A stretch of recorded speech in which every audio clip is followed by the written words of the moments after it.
Yo, this is Soldrum86 bringing you another video. So I want to talk about the fact that why is everybody acting so surprised? This is a topic that I bring up yearly when I talk about WWE 2K. And I talk about the fact that you have content creators that do it, fans do it, their subscribers do it, where there's always this, I hope 2K doesn't do this, or I hope 2K does do this. When a company shows you who they are, why do we have such a tough time believing them? For all my sports fans out there, they are who we thought they were. But yet, year in and year out, if you're going to hope for something with 2K, plan on it not to happen. If you're going to hope that they don't do something because it's a little bit going against you as a consumer, just prepare yourself that they will do that very thing that you hope that they don't do.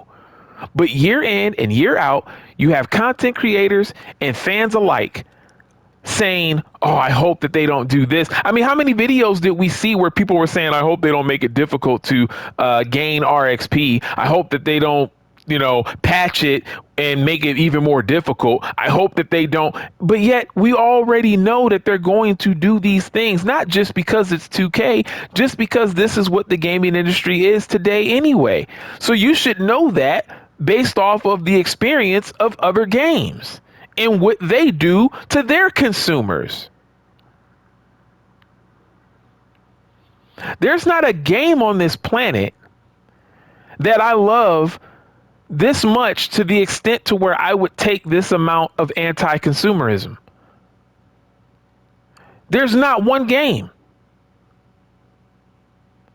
At some point in time, you have to look at yourself and put more value within yourself as the paying customer and really think about what you're getting. And don't let their wordplay manipulate you into thinking that they're doing you a favor, because that's what they do. Cornell did it. He was all over all of these interviews. And yes, I'm going to call him out. Cornell, the developer, one of the developers of 2K. Every time he was asked a question about the grind, he sidestepped it. And then he brought up, but guys, we're giving you 120 rewards. We've never done this before. Doing his whole PR thing that he's asked to do, trying to make it sound really, really nice and cool, and as if they're doing you a favor when they know themselves that this is so anti-consumer. I mean, this is anti-consumer to the extreme.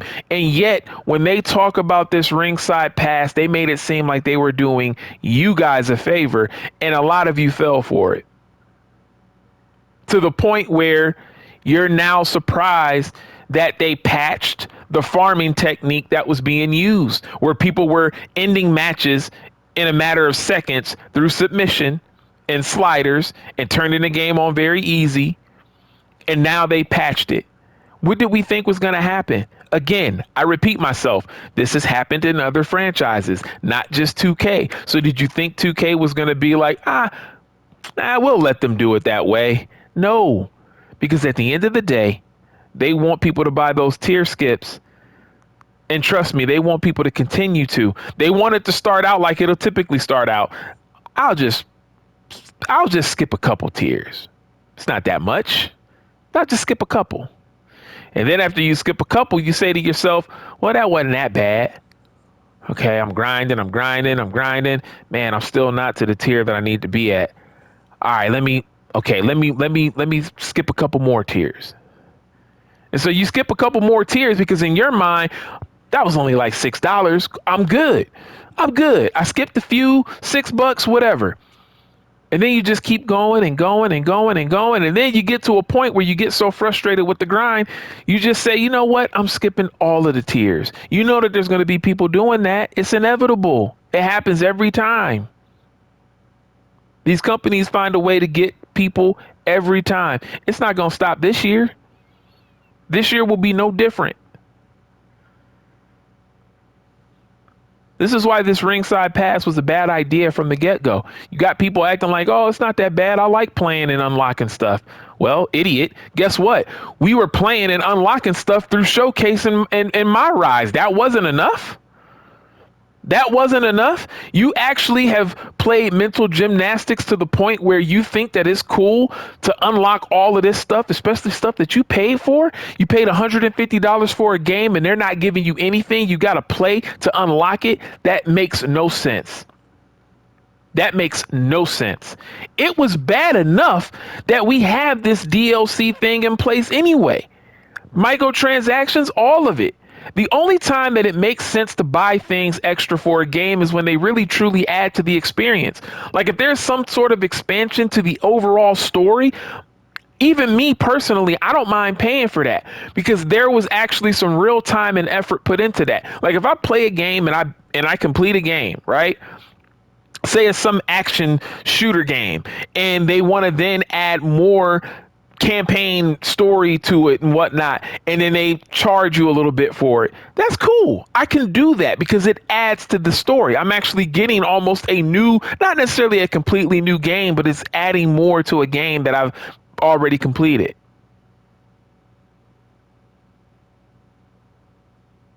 But make no mistake, the DLC thing was bad from the get-go. But at least with DLC, you got the thing that you bought immediately.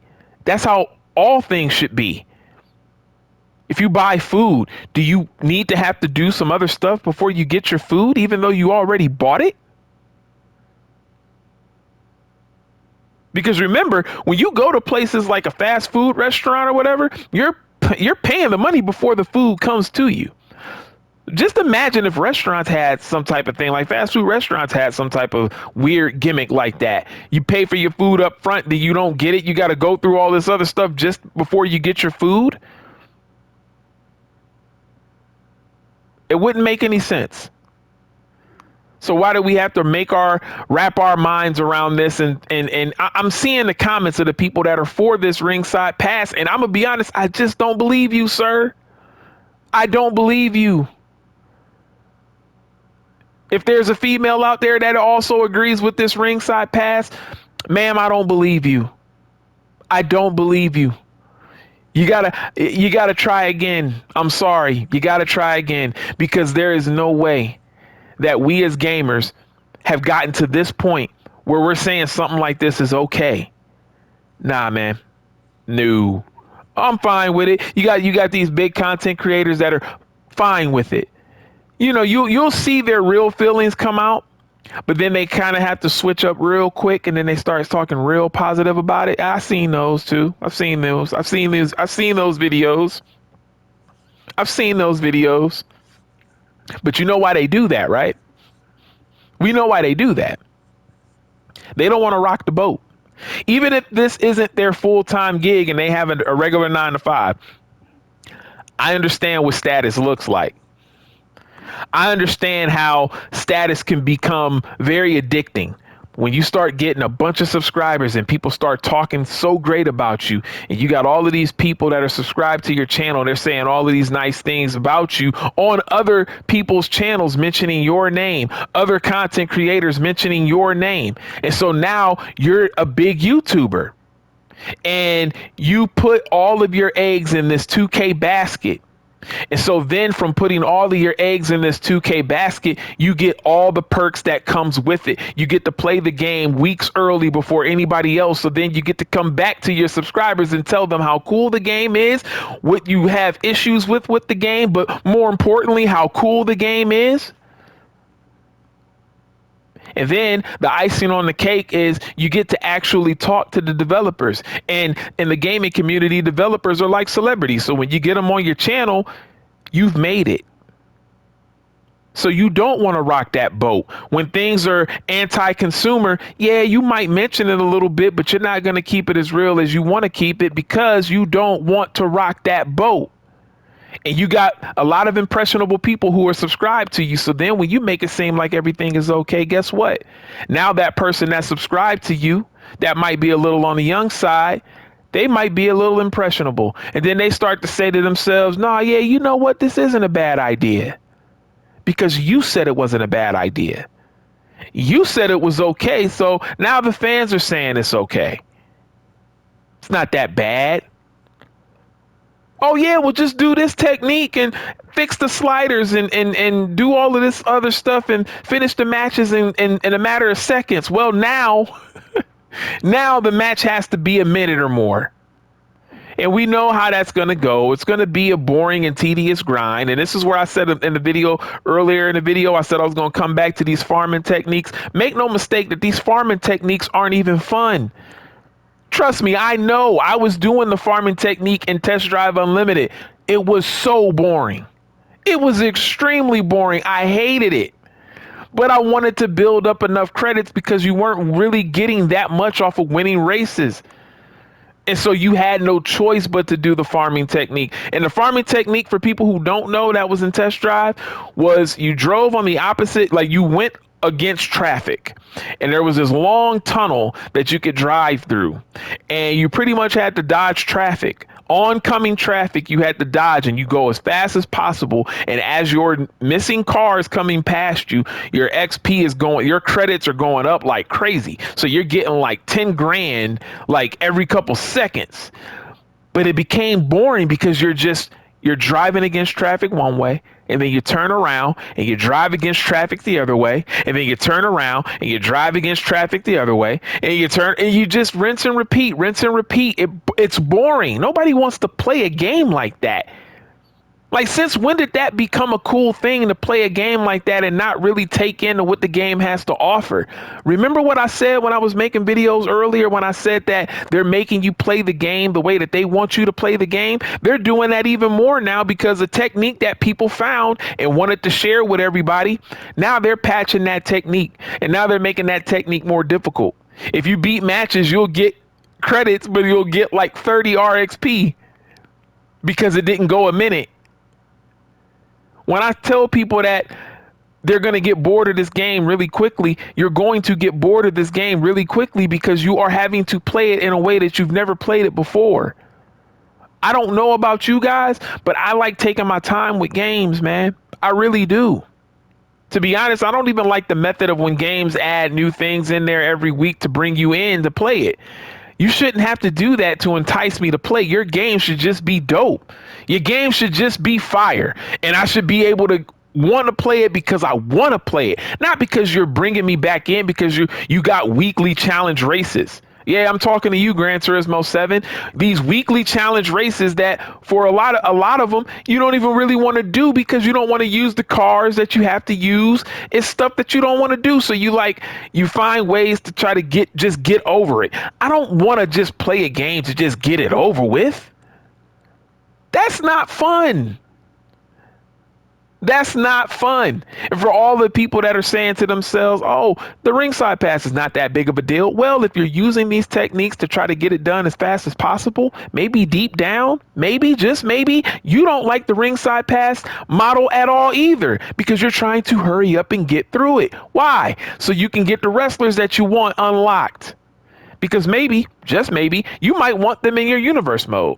Maybe, just maybe, you might want to use them in my GM mode, or just use them in play now. So you get it over with as fast as possible so you can use those championships that they have locked that we've been able to have before.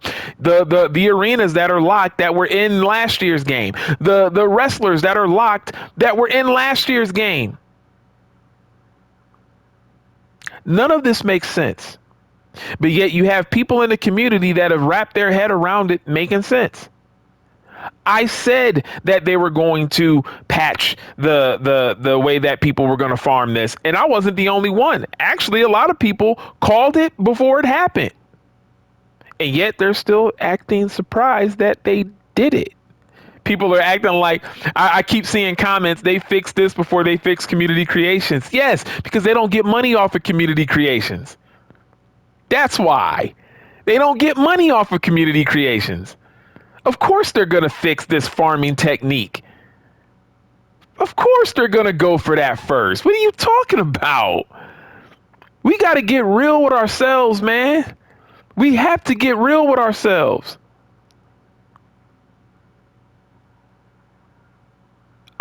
Look, man, at the end of the day, I don't I don't get it. Especially when it comes to 2K. I don't get it. I always hear people say, I've always played these games. No, no, no, no, no, no, no. Back when THQ was running it, you didn't always play these games because they had a much better product, much better game modes, and they cared more. Plain and simple. They cared more. So we didn't always play these games because that's what everybody always says. Well, I'm going to get this game because I've always played them. Yes, you know what that is? That's habit. That's you buying a game yearly out of habit. It's not you buying it because you love the game anymore. Seriously, I wonder how many people are truly in denial about this franchise, because at the end of the day, that's what it comes down to. It's out of habit. You're playing this game out of habit. And these companies know how to make you play out of habit. That's why they add new things in weekly. The Crew Motorfest does it. And I like the Crew Motorfest. Don't get me wrong. I like Gran Turismo 7. Don't get me wrong. But the reason why they have these weekly challenges and they have them set to go live on a specific day, is to bring you back. It's to bring you back because they know that they really don't have anything else other than if people want to race online, or if you want to just do regular races or repeat races to get more credits and earn more stuff. That's the only way that they can bring you back to these games, is by putting in fluff. I can tell you this, back in the day, I didn't need that to go back to playing WrestleMania 2000. I just did it. I didn't need anything to continue to go back to playing No Mercy. I just wanted to because the game was good. The SmackDown versus Raw series, I didn't need anything to entice me to come back. All I needed was the fact that the game was fun and I wanted to come back. There was a moment in time where I stopped watching wrestling back then, and I still bought the games yearly. I was cutting on the game like, man, who is Zack Ryder? I don't know who this dude is. At the time, I was like, who is Zack Ryder? I don't know these guys. But I was still having fun with the game because the games were good. They didn't need to do all of this stuff to entice me to bring me back to play it weekly and to tire me out and get me fatigued because I'm doing some sort of weird grind for stuff that I've already paid for. How do we get to this point where we're trying to make this seem like it's okay? Nobody has still yet had a compelling argument for why the ringside pass is okay.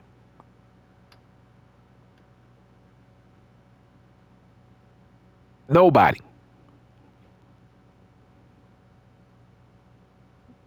And yet people keep continuing to say that, okay, this is not that big of a deal. I like playing games to unlock things. Okay, you want to play games to unlock things. Cool. Well, take your time then. If you're somebody that's genuinely taking their time and going through this and unlocking everything, much respect to you. But if you're somebody that's going to these other methods, trust me, it means that deep down you don't like the method at all. And then you have these people that are going to come out and say, well, you don't have to do this. You don't have to. Yeah, you're right. You don't have to do this. But what happens to the person where their favorite wrestler is locked behind this stuff? What if somebody wants to do a 80s themed universe mode, a 90s themed universe mode, Attitude Era themed universe mode? They got all this stuff locked behind, this ringside season pass one. What about that person? You screw them? Oh, just go to the community creations. All right, bet. Okay. But then when you go to community creations, you got to hope that you can download the thing, because if a creator used something that you don't have access to yet, guess what?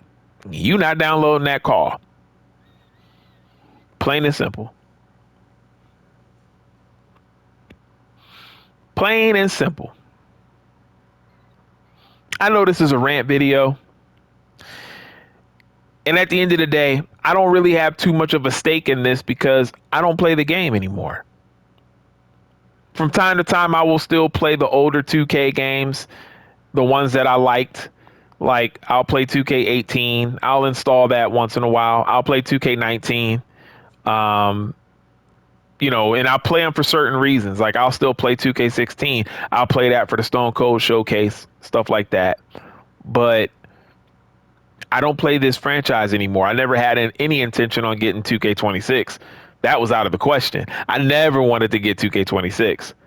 But I did feel compelled to make these videos that I've made so far because I've been trying to get into people's head that like there is a better way. You don't have to be nickel and dimed. You don't have to just accept the corporate greed. You don't have to accept that. This is the money that you earned. It's not about pocket watching. I know people always like to say that. It is not about pocket watching, but it is to let people know that like there's better options. Like, sorry if I'm somebody who doesn't want you to be taken advantage of, but if you want to be taken advantage of, then go right ahead. Because it seems that a lot of people that play 2K are just very forgiving people. And also very forgetful people because they tend to forget what this company has done over the years. The way that the company continues to not listen to people and what they wanted in the game. I mean, don't get me wrong. Don't get me wrong. If I can say some nice things about 2K real quick, they added some cool stuff this year. I have not been able to play it myself, but the things that they've added in this year's game have been pretty cool. But in my opinion, it all goes away when you think about this ringside pass. I saw a comment on a video that I was watching, and in the comment section, the guy said what I've been saying. He said that, wow, they really want you to play the game the way that they want you to play it. And as soon as he said it, I wanted to reply, but I just ended up liking the comment. But in my mind, as I'm reading that comment, I was like, and that's exactly what I've been saying. Somebody is finally getting it. Somebody is finally seeing it. Video games stop becoming fun when the company tells you how to play it. That's when gaming becomes unfun. Typically, honestly, to be honest, that's one of the things that took me out of NBA 2K. Because NBA 2K, and I'm talking about even the offline portion of NBA 2K, it became less of I get to turn this team into what I want them to be, but it started to become more of you had to play like that team. To a certain degree, they had it to where you kind of had to play like whatever team you were using to have the best success. And it became less of playing the game the way that you want to play it and being successful at the same time. And again, I'm talking about playing against CPU, not playing against like human opponents. But I don't know, guys. At this point, it feels like a lost cause. There are people upset about the whole ringside pass, but it's definitely not enough. I think that they're still going to make enough money to continue this whole model that they got going. I don't think anything is going to change because I don't think people are speaking out enough. But, I guess it is what it is, man. I don't know, man. I'm telling you this right now, man. Like, and I'm okay to admit this. This new era of gaming is really just not for me at the end of the day. I feel like the PlayStation 5 and the Series X have been duds. There have been some games that I like, don't get me wrong. There's been some games that have released since I've had this console. I've had my PS5 since 2021 because I wasn't able to get it immediately. Because it was selling like crazy, and every time a store had it, people would flock to that store's website and it would sell out in a matter of seconds. But ever since I had my console in 2020, it was early 2021. I've had some moments, but overall, this has not been the best experience gaming wise.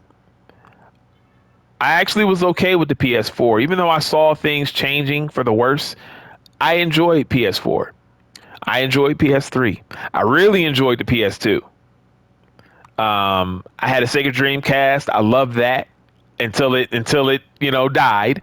You know what I mean? Until Sega went under. I loved damn near everything about the Sega Dreamcast. Super Nintendo, Nintendo 64, Sega. I loved all of those consoles. Everything I mentioned, I owned at one point. Um, GameCube, GameCube was awesome. Like growing up, I loved gaming, man, and I still do. I still do, but it's just this what we got going on now. This is just not for me, man. It really isn't. When I play these older games, the joy that I have is unmistakable. Like I was talking to my buddy at work about it, and I recently got the arcade one up NBA Jam. NBA Jam is one of my favorite games. I bring it up from time to time on this channel. One of my favorite games of all time. Growing up, played it on the Sega and the Super Nintendo. My brother had it on the Super Nintendo, so that's how I played it on that. I had a Sega and I had it as well, and I played it on that. But where I loved playing NBA Jam the most was at the arcade. So when the arcade one up thing was coming out, I was like, I've got to get this. And I've been playing the NBA Jam arcade one up so much. And when I noticed the level of joy that I have playing it, I don't have that level of joy for modern gaming anymore. Even the games that I like that are good, that joy that I had playing NBA Jam, even playing the Mortal Kombat collection with the arcade versions of like Mortal Kombat 1, 2, and 3, playing those games, like the smile that's on my face, literally the overall joy that I feel while I'm playing those games, it is unmatched. I know a lot of people like to say a lot of stuff is nostalgia. Yes, but when I hear that statement, I think of when I think of something being based off of just nostalgia, it turns out that the thing really wasn't that good and you're in love with that memory of that thing, like of that old school cartoon or TV show or movie or game. But then when you rewatch those things, if they still hold up, that's when you know that that thing in the past was just that damn good. Because yes, trust me, there's things that I've watched when I was a kid that I'll revisit and I'll say to myself, why the hell was I watching this? But then there's other things that I'll revisit that I watched as a kid, like the 1990s X-Men cartoon. Man, if you watch that today, it is still dope. It is still dope. One of the best superhero cartoons ever created. And that's one of those things in that category of it's not just the nostalgia. That thing is actually that good. So for a lot of people that like to say, oh, it's just because you're getting older. No, because if it was just because you're getting older, you wouldn't enjoy it at all. You wouldn't enjoy the hobby anymore, period. It's not that I don't enjoy gaming. I just have come to realize that this modern era, it is just not for me. This nickel and diamond trying to get every penny and trying to just do all of these greedy tactics, it is not for me. No game is worth it. No game is worth this. No game is worth $150. No game is worth $129. No game is worth $100. But that's all I got to say, man. I know this video was long, but I had a lot to get off my chest. If you was here until the very end, thank you. I appreciate you. If you only watched a little bit, well, you're not hearing this part, but thank you anyway. It is your boy Soul Drum 86, and I'm out. Peace.